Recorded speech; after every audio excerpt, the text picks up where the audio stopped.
ассалому алайкум тамошобинони муҳтарам. Ман ҳуқуқшинос Ҷамшед Ёруф ҳастам. Шумо дар канали ютуби Бунёди Бузургмеҳр мебошед ва дар ин навбат мо мехостем яке аз моддаҳои Кодекси Оилавии Ҷумҳурии Тоҷикистонро барои шумо фаҳмонем, тафсир кунем. Ин модда моддаи 17 Кодекси Оила мебошад ва номаш маҳдуд кардани ҳуқуқи шавҳар оид ба талаби бекор кардани ақди никоҳ ном дорад.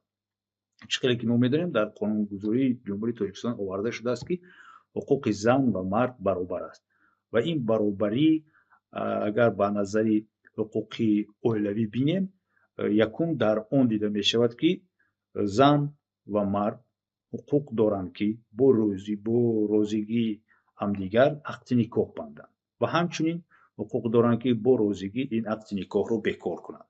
дар ин ҷо ба ягон кас авлавият дода намешавад, на ба зан ва на ба мард. вале дар мавриде ки ҳоло мо мехоҳем дар бораи он ба шумо фаҳмонем, ҳуқуқи мард оиди бекор кардани ақди никоҳ дар якчанд ҳолате маҳдуд карда мешавад. яъне ки ба мард иҷозати бо ариза ба суд пешниҳод кардан оиди бекор кардани ақди никоҳ дода намешавад. агар ин кас чунин ариза пешниҳод кунад, аризаи ӯ бо сабабе ки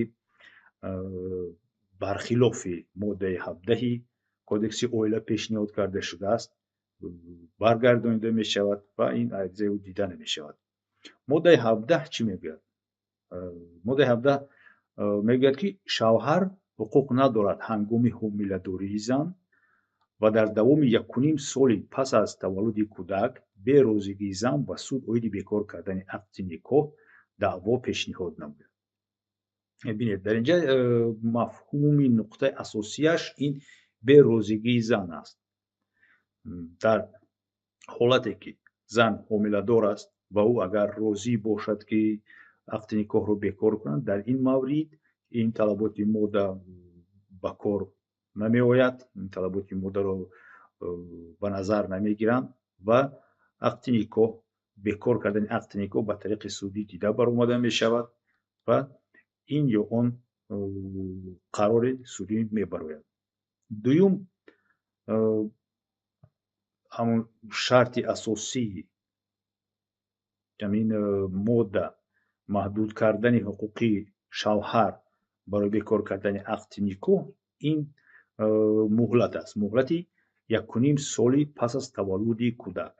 ин албатта барои он равона карда шудааст, ки барои кӯдак нигоҳбинӣ дар кор ҳаст, барои кӯдак ниёз ба таъминот дорад ва дар ҳамин лиҳоз, аз ҳамин лиҳоз қонунгузор чунин маҳдудиятро ба шавҳар додааст, ки кӯдак бе саробон намонад ва аз ҳуқуқҳои худ маҳдуд карда нашавад. вале бинед, ки дар қисми дуюми ҳамин модда мегӯянд, ки тамоми ҳамин маҳдудиятҳо, яъне ки ҳангоми ҳомиладорӣ 1.5 соли пас аз таваллуди кӯдак ба назар гирифта намешаванд, агар дар ҳамин муҳлатҳое ки зикр гардида, дар ин ҷо дар назар дорад 1.5 соли пас аз таваллуди кӯдак фарзандро худи шавҳар ба воя расонад, тарбия кунад ва зан аз тарбияту нигоҳдории фарзанди худ саркашӣ кунад.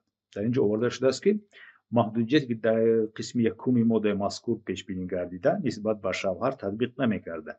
агар дар муҳлати зикршуда зан аз тарбияи фарзанд даст кашида, шавҳар бевосита ба тарбияи фарзанд машғул бошад ё зан ташаббускори бекор кардани ақди никоҳ бошад. чӣ маъно дорад? маъно дорад, ки дар давраи ҳомиладорӣ агар шумо мард ариза ба суд пешниҳод кардед ва ҳамсари шумо розӣ набошад ба бекор кардани ақди никоҳ, аризаи шумо баррасӣ карда намешавад, он гардонда мешавад. вале агар дар ҳамин давраи ҳомиладорӣ ё ин ки дар давраи 1.5 сол пас аз таваллуди кӯдак худи зан низ розӣ шавад, пас ин маҳдудиятҳо, чӣ ҳомиладорӣ, чӣ 1.5 сол пас аз таваллуди кӯдак аз байн бардошта мешаванд ва аризаи шуморо суд баррасӣ мекунад. ин ҳамин ду асосии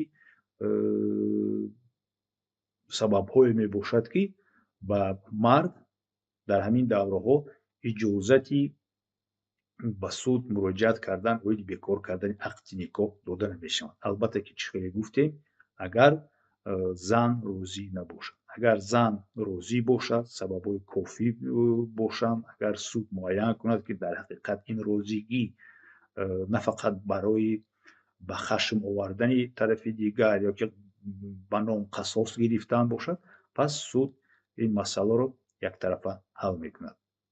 дӯстони гиромӣ, хоҳиш мекардем ки ба канали мо касе обуна нашудааст, обуна шавед.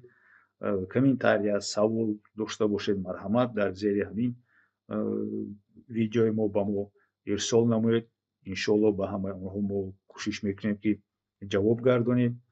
Лайку дигар ҳамон нуқтаҳои зангулаи дар поён бударо низ зер карданро фаромӯш накунед, чунки маҳз бо ҳамин амалҳои шумо ки аз шумо ҳеҷ чиз намеравад, вале боиси он мегардад ки видеоҳо, он наворҳое ки мо барои баланд бардоштани савияи ҳуқуқи шаҳрвандон паҳн мекунем, ҳарчанде бештар ба мардум аз тарафи алгоритмҳои ютуб пешниҳод карда мешавад ва ба ин кори шумо ҳам саҳми худро дар ин роҳ мемонед.